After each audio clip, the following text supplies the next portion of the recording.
বর্তমান গণতান্ত্রিক চেতনা বেশি পুরনো নয়, মানুষ মূলত রাজতান্ত্রিক স্বৈর শাসনের সাথেই বেশি পরিচিত। বস্তুত বর্তমান পৃথিবীতে গণতান্ত্রিক শাসন ব্যবস্থায় জবাবদেহিমূলক, কল্যাণমূলক, স্বচ্ছ প্রশাসনের যে কথাবার্তা আমরা শুনতে পাই, এর প্রথম উপস্থাপক হলেন বিশ্বনবী হযরত মুহাম্মদ রাসূলুল্লাহ সাল্লাল্লাহু আলাইহি ওয়াসাল্লাম। বর্তমান গণতান্ত্রিক ব্যবস্থাপনার সাথে ইসলামের মূল পার্থক্য হল সার্বভৌমত্বের ধারণা নিয়ে। ইসলামের দৃষ্টিতে সার্বভৌমত্বের মালিক জনগণ নয়, মালিক হলেন আল্লাহ রাব্বুল আলামিন।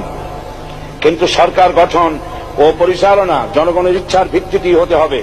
জনগণের ইচ্ছার বিরুদ্ধে ক্ষমতায় থাকার অধিকার ইসলামের স্বীকৃত নয়। মাননীয় স্পিকার, সাধারণত লক্ষ্য করা যায় সরকার, সরকারি কর্মকর্তা ও কর্মচারীবৃন্দ জনগণের উপর নানাভাবে জুলুম, নির্যাতন বা শোষণ করে থাকে। জনগণের খাদেম না হয়ে তারা হয়ে পড়েন জনগণের প্রভু। তারা জনগণের সম্পদকে তসরুপ করে। এই অবস্থা থেকে মুক্ত করার জন্য রাসূল করিম সাল্লাল্লাহু আলাইহি ওয়াসাল্লাম সরকারি কর্মকর্তা ও কর্মচারীদের মধ্যে তীব্র দায়িত্ব অনুভূতি জাগ্রত করে তিনি বলেন, ঘুষ দাতা ও গৃহীতা উভয় জাহান্নামী। নবী করিম সাল্লাল্লাহু আলাইহি ওয়াসাল্লাম আরো বলেছেন, আমরা যদি কাউকে কোনো রাষ্ট্রীয় দায়িত্ব প্রদান করি, তখন সেই ব্যক্তি তার ব্যক্তিগত কাজ যতটা নিষ্ঠা ও আন্তরিকতার সাথে পালন করে, রাষ্ট্রীয় দায়িত্ব যদি সেভাবে পালন না করে, তবে কিয়ামতের দিন তাকে উল্টো করে জাহান্নামে নিক্ষেপ করা হবে। রাষ্ট্রীয় সম্পদ তসরুপের ব্যাপারে কঠোর হুঁশিয়ারি উচ্চারণ করে বিশ্বনবী মুহাম্মদ রাসূলুল্লাহ সাল্লাল্লাহু আলাইহি ওয়াসাল্লাম বলেছেন, রাষ্ট্রীয় দায়িত্ব পালনকারী কেউ যদি এক টুকরা সুতা বা তার চেয়েও ক্ষুদ্র কোনো জিনিস খেয়ানত করে, তবে কিয়ামতের দিন খেয়ানতের বোঝা মাথায় করে তাকে উঠতে হবে। মাননীয় স্পিকার, আল্লাহ রসুল যে সরকার ব্যবস্থা প্রতিষ্ঠা করেছিলেন তা সত্যিকার অর্থে ছিল জনকল্যাণমূলক সরকার। তার সরকারে দায়িত্ব পালনকারী ব্যক্তিবর্গের মধ্যে চরম দায়িত্ব অনুভূতি জাগ্রত করে দেওয়া হয়েছিল।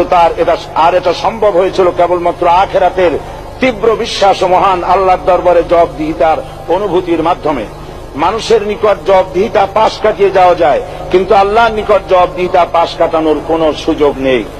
মাননীয় স্পিকার, নবী করিম সাল্লাল্লাহু আলাইহি ওয়াসাল্লামের সরকার ব্যবস্থাপনায় সবাই যেমন আইনের দৃষ্টিতে সমান অধিকার ভোগ করেছে, ঠিক তেমনি ভাবে রাষ্ট্রের নাগরিক হিসাবে সবারই মৌলিক চাহিদাসমূহ পূরণ হয়েছে।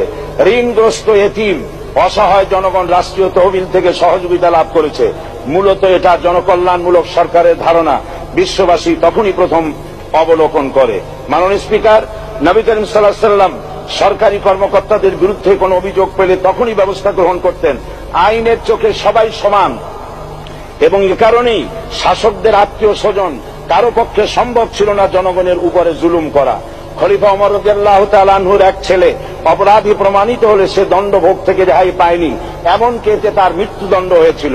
আবার খলিফা নিজেকে আইনের ঊর্ধ্বে মনে করতেন না, তাই বর্ম চুরির ঘটনায় আলী রাদিয়াল্লাহু তাআলা আনহু কাজীর দরবারে সাধারণ ফরিয়াদির মতো উপস্থিত হন।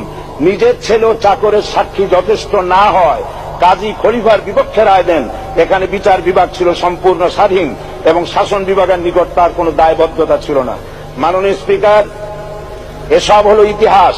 মুসলমান আজ অনুসরণ করতে চায় না তাদের অতীতের গৌরবোজ্জ্বল। মাননীয় স্পিকার, যে জাতির এক পূর্বসূরি মাথায় আটার বোঝা বহন করে নিয়ে চললেন আর বলে গেলেন, মানুষ কেন, ফোরাতের কূলে যদি একটি কুকুরও না খেয়ে মারা যায়, তবে এই ওমর রাদিয়াল্লাহু তাআলা আনহুকে কিয়ামতের দিন আল্লাহর দরবারে জবাবদিহি করতে হবে। আর আজ সেই জাতির দায়িত্বশীল যা জনগণকে অভুক্ত রেখে তাদের মুখের গ্রাসে ভাগ বসায়।